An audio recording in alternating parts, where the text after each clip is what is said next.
Ma copine m'a dit, mes amis vont emménager ici sans rien payer.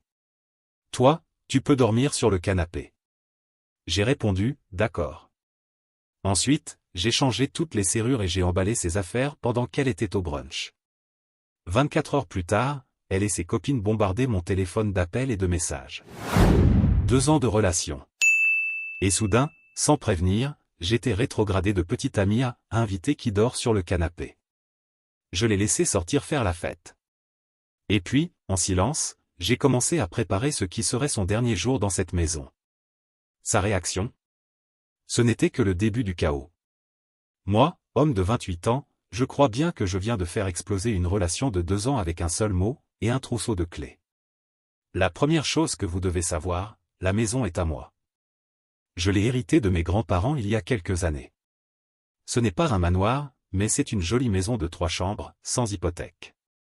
Je paie les impôts, les factures, l'assurance, tout. Ma copine, Anna, 26 ans, a emménagé ici il y a environ 1 an. On n'avait pas de contrat, rien de formel. Je l'aimais. Je pensais qu'on n'avait pas besoin de ça. Elle paie sa voiture, son téléphone et partage les courses avec moi. C'est tout. Pas de loyer, pas de facture d'électricité ou d'eau. J'étais content de pouvoir offrir une maison stable et confortable pour nous deux. Je croyais qu'on construisait un avenir. Et hier matin, elle m'a lâché la bombe. J'étais en train de préparer le café quand elle est entrée dans la cuisine, scotchée à son téléphone. Elle ne m'a même pas regardé. Ah, bonne nouvelle. Olivia et Marie vont venir vivre ici. J'ai arrêté de verser le café. Olivia et Marie, c'est ses 2 meilleures amies. Elles sont intenses. Elles vivent ensemble dans un petit appart hors de prix, et elles râlent sans cesse contre le proprio. Venir vivre? Comment ça, venir vivre? Bah oui, avec toutes leurs affaires. Leur bail se termine à la fin du mois, donc c'est parfait. Je suis resté planté là, à la regarder. Et c'est seulement là qu'elle a levé les yeux vers moi, un peu agacée, comme si j'étais lent à comprendre. Et elles vont dormir où? On n'a même pas 2 chambres d'amis prêtes. Bah évidemment qu'elles vont prendre les 2 chambres d'amis. Il faudra juste acheter quelques lits. Elles n'ont pas trop d'argent pour l'instant, donc elles vont rester ici sans payer de loyer, juste le temps de se remettre sur pied. Le silence dans la cuisine était lourd. On n'entendait que la cafetière. Sans loyer. Pour un temps. Je voyais déjà exactement comment ce film allait se terminer. Anna. Tu ne peux pas décider toute seule que tes copines vont venir vivre dans ma maison sans même m'en parler. Et c'est là que tout a dérapé. Elle a poussé un gros soupir théâtral, genre scène de soap-opéra, et a enfin posé son téléphone. Chérie, dis pas ça. La maison est grande. Y a de la place. Ce sont mes meilleures amies, elles font partie de la famille, pratiquement. Tu ne mettrais pas quelqu'un de la famille à la porte, si? Elles ne sont pas ma famille. Et nous, on dort où? Nous, on reste dans la chambre principale, voyons. Elle m'a fait ce sourire forcé, celui qui dit déjà, tu vas détester ce que je vais dire, mais je vais le dire quand même. En y réfléchissant bien, Olivia et Marie pourraient prendre la chambre principale, vu qu'elles sont 2 et qu'il y a la plus grande salle de bain. Toi, tu prends une des petites chambres et moi l'autre. Elle m'a regardé de haut en bas, comme si elle évaluait un meuble. D'ailleurs. Tu sais quoi? T'es jamais vraiment dans ta chambre de toute façon. Tu peux dormir sur le canapé pour un temps. Il est confortable. Dormir sur le canapé. Dans ma propre maison. La maison que mes grands-parents m'ont laissée. La maison que je paie et que j'entretiens seul. Elle venait littéralement de me reléguer au rang d'invité dans ma propre maison. Quelque chose s'est éteint en moi. Pas une explosion. Pas de cri. Un truc froid. Silencieux. Comme une porte qui se ferme dans ma tête. Toutes ces fois où j'ai laissé passer son égoïsme, tous ces moments où j'ai cédé, tout ça s'est condensé en un seul instant de lucidité. Je l'ai regardée, cette femme que je croyais aimer, me jeter comme ça juste pour faire plaisir à ses copines. Et j'ai souri. Un sourire calme, sincère. D'accord. Elle a changé d'attitude tout de suite. Elle a eu un grand sourire soulagé. Oh, chérie. Sérieux? Je savais que tu comprendrais. Ça va être trop fun, comme une soirée pyjama sans fin. Elle a pris son sac. Je file au brunch avec les filles pour leur annoncer la bonne nouvelle. Cet après-midi, on commence à emballer leurs affaires. Je t'aime. Elle m'a fait un bisou sur la joue et elle est partie. Je suis resté là 1 minute, le café déjà oublié. Puis je suis allé jusqu'à la fenêtre pour la voir partir. Dès qu'elle a tourné au coin de la rue, j'ai pris mon téléphone. Premier appel, serrurier 24 heures. Je veux changer toutes les serrures de la maison. C'est urgent. Vous pouvez venir en combien de temps? Deuxième appel, une société de déménagement. J'ai expliqué que j'avais besoin que toutes les affaires d'une locataire soient soigneusement emballées et mises en garde-meuble. J'ai payé 3 mois d'avance. Le serrurier est arrivé en 30 minutes. Pendant qu'il changeait les serrures, j'ai commencé à rassembler les affaires d'Anna. J'ai été méthodique. Ses vêtements, son maquillage dans la salle de bain, son ordinateur portable, sa collection ridicule de bougies parfumées, absolument tout ce qui n'était pas à moi. Les déménageurs sont arrivés 1 heure plus tard. Rapide et efficace. Ils ont tout emballé, vêtements, meubles qu'elle avait apportés, nos photos. À 2 heures de l'après-midi, il ne restait plus aucune trace d'Anna chez moi. J'ai pris la clé du garde-meuble et le reçu plié, je les ai mis dans un petit sac plastique transparent et je les scotchai bien en évidence sur la poignée de la porte. Impossible à rater. J'ai passé le reste de l'après-midi à faire un grand ménage dans la maison. Elle semblait plus légère. Plus silencieuse. Je savais que la tempête allait arriver. Je ne pensais juste pas qu'elle mettrait si longtemps. Mise à jour 1. Le premier message est arrivé vers 16 heures hier, juste après leur brunch de célébration, probablement quand ça s'est terminé. Anna, hey, la clé marche pas. T'as verrouillé de l'intérieur? Je n'ai pas répondu. 5 minutes plus tard, mon téléphone a sonné. C'était Anna. J'ai laissé filer vers la messagerie. Son message était déjà plein d'agacement. Jessie, je suis devant avec Olivia et Marie. La voiture est pleine de cartons. Qu'est-ce qu'il se passe avec la porte? Rappelle-moi. Les messages ont commencé à s'enchaîner. Anna, Jessie, c'est pas drôle. Ouvre cette porte. Mon téléphone est presque à plat. T'es à la maison? T'es où? Les filles commencent à s'énerver. C'était aujourd'hui qu'on devait emménager. Peu après, les appels ont commencé à venir de numéros différents. D'abord Olivia, puis Marie. J'ai ignoré tout le monde. Vers 18 heures, le ton est passé de l'agacement au désespoir et à la colère. Anna, qu'est-ce que t'as fait? Y a un reçu UOL scotché sur la porte. Un garde-meuble? Tu te fous de moi? C'est là que mon téléphone a littéralement explosé. Une avalanche d'appels, de messages vocaux. J'ai mis en silencieux, je me suis installé tranquillement sur mon canapé et j'ai lu un livre. C'était un soulagement. Mais les vrais feux d'artifice ont commencé ce matin. Je me suis réveillé avec plus de 50 appels manqués et un mur de messages qui rendait tout très clair. Après avoir compris qu'elles n'entreraient pas, elles ont dû ramener le camion de déménagement à leur ancien appart, qu'elles avaient déjà officiellement quitté. Elles ont passé la nuit à dormir dans le camion parce qu'elles n'avaient nulle part où aller. Cet après-midi, j'ai décidé de répondre à un des appels d'Anna. Je voulais entendre. Allô? De l'autre côté, elle criait, presque incapable d'articuler. Jessie, espèce de fou. Tu m'as viré. T'as jeté mes affaires. Je n'ai rien jeté, Anna. Tes affaires sont dans un garde-meuble climatisé. J'ai payé 3 mois d'avance. La clé et l'adresse étaient scotchées sur la porte d'entrée. Tu peux pas me foutre dehors comme ça. On habite ensemble, tu te souviens? J'habite ici. Toi, t'étais une invitée. Une invitée qui a essayé de ramener 2 personnes de plus et de me coller sur le canapé. J'ai juste refusé tes nouveaux termes de cohabitation. D'un coup, j'ai entendu un bruit étouffé et une autre voix a pris la ligne. C'était Olivia. Écoute-moi bien, espèce d'abruti. Tu peux pas lui faire ça. On a des droits. Quel droit exactement? Le droit de squatter ma maison gratuitement? Ça n'existe pas. On va te poursuivre pour expulsion illégale. Parfait. Dis à ton avocat que ta copine, qui n'a jamais payé de loyer et n'est sur aucun document lié à la maison, a été priée de partir après avoir voulu, toute seule, vous installer toutes les deux ici. tiens-moi au courant de comment ça va se terminer. On entendait Marie hurler derrière, me traitant de « monstre toxique ». Anna est revenue au téléphone, maintenant en larmes. Je crois pas que t'aies pu me faire ça. J'ai nulle part où aller.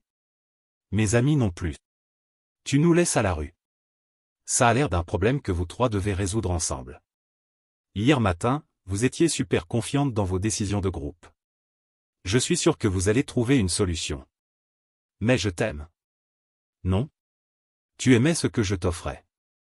Et ça, c'est très différent. T'étais tellement sûr de ton plan que t'as même pas pensé à ce que moi je pouvais ressentir. T'as juste supposé que j'allais accepter sans rien dire. T'as eu tout faux. Et j'ai raccroché.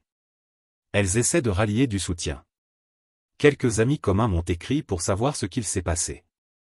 J'ai répondu avec une seule capture d'écran du message d'Anna, où elle expliquait bien qu'elle voulait que je dorme sur le canapé. La plupart sont restés silencieux après ça. Ce que je ressens, c'est un mélange étrange d'anesthésie et de certitude. Ça fait mal de voir 2 ans de ma vie partir comme ça. Mais le niveau d'égoïsme dans leur voix n'a fait que confirmer que j'ai pris la bonne décision. Ce n'était pas une relation. C'était une ressource qu'on exploitait. Et le silence dans ma maison aujourd'hui. Ça, c'est la vraie paix.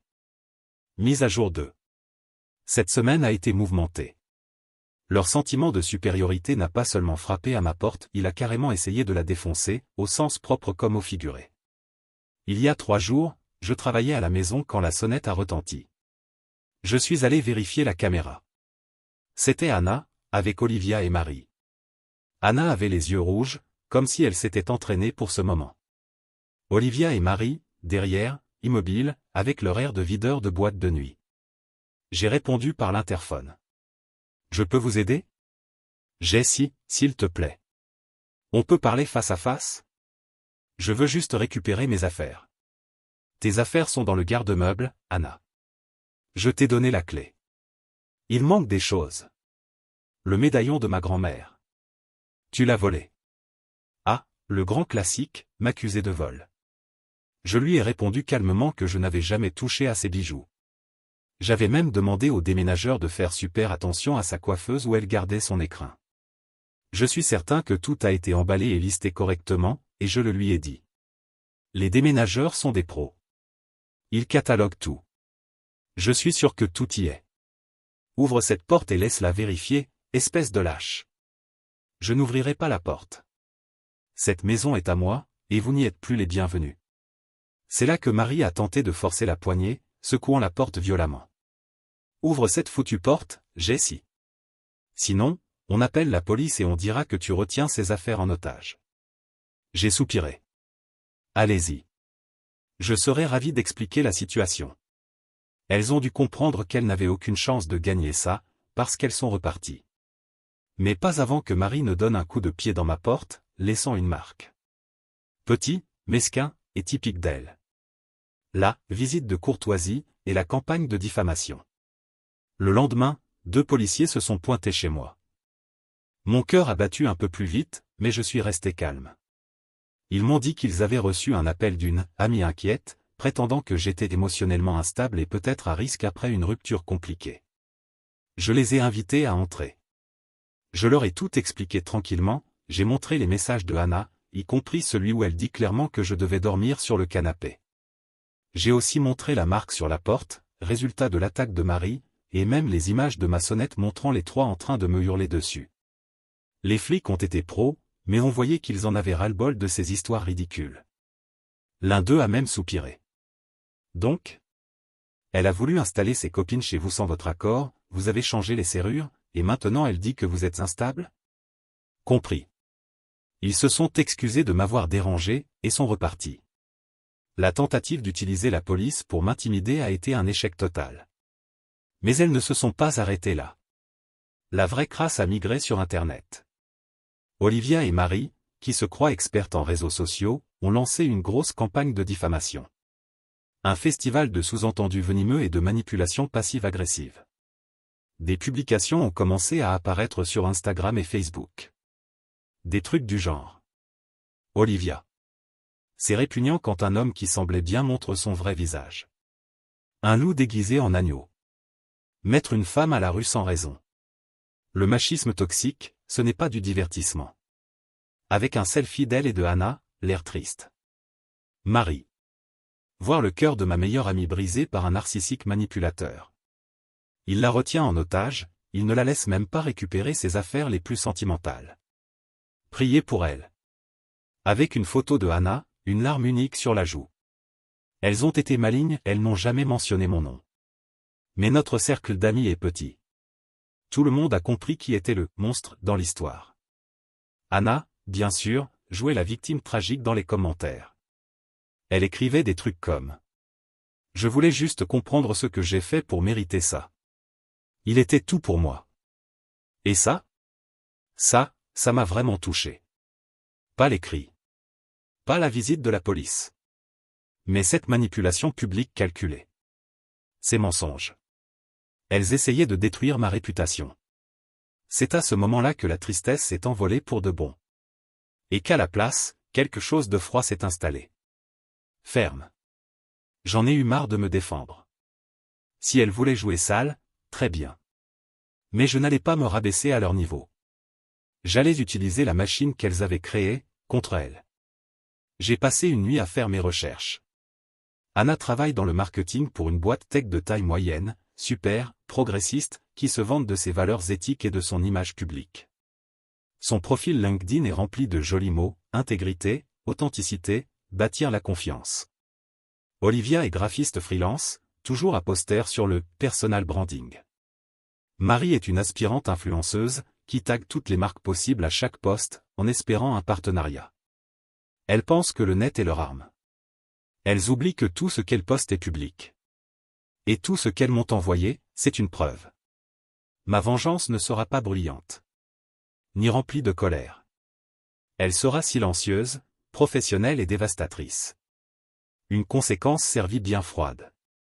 J'ai déjà commencé à rédiger le mail. Mise à jour finale. La poussière est retombée. Et le silence dans ma maison n'est plus seulement une paix. C'est une victoire. Ça ne s'est pas fait du jour au lendemain, mais les dominos que j'avais placés sont tombés exactement comme prévu. Voici comment tout s'est déroulé.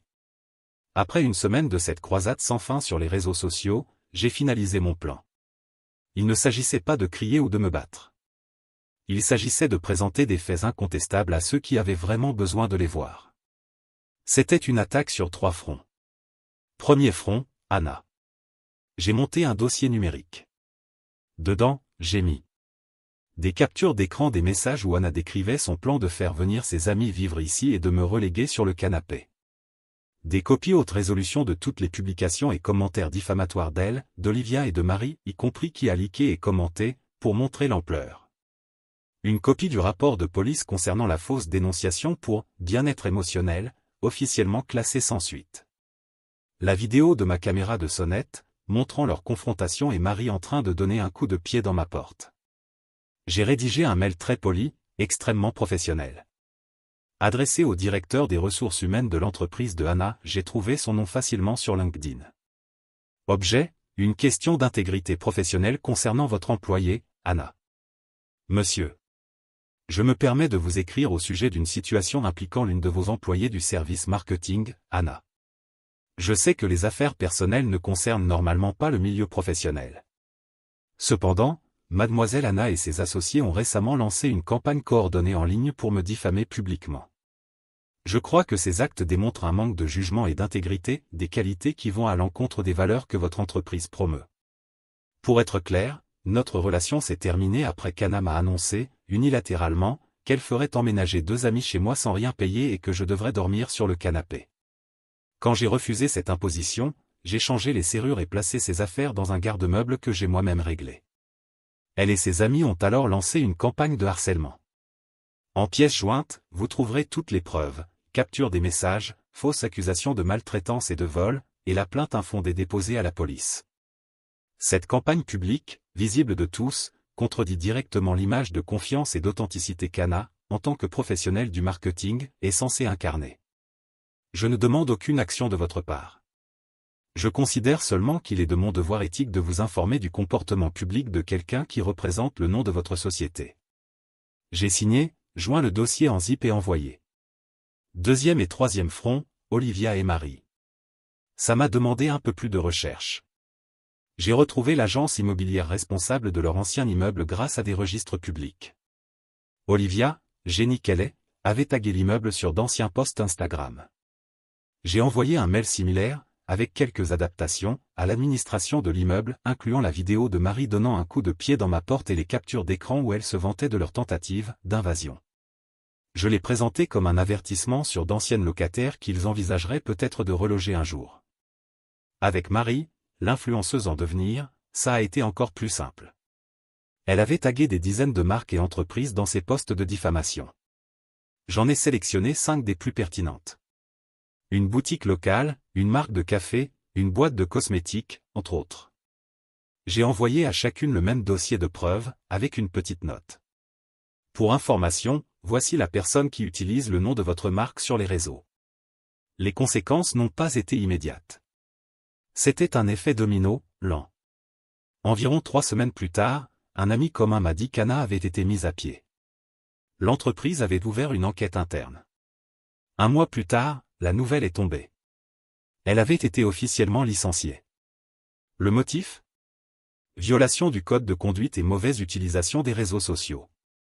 Ces mensonges publics représentaient un risque que l'entreprise n'a pas voulu prendre, surtout dans un poste de marketing. Pour Olivia et Marie, l'impact a été plus difficile à tracer, mais j'ai pu recoller les morceaux via les réseaux. Il y a environ un mois, Olivia a posté un long pavé pour se plaindre qu'il était impossible de trouver un appartement, et que les propriétaires sont tous injustes. Il se trouve que l'agence de leur ancien immeuble avait partagé mes infos avec un réseau local de gestionnaires. Elles ont été, en gros, mises sur liste noire dans tout le quartier. Quant à Marie et ses rêves d'influenceuse, ils ont implosé.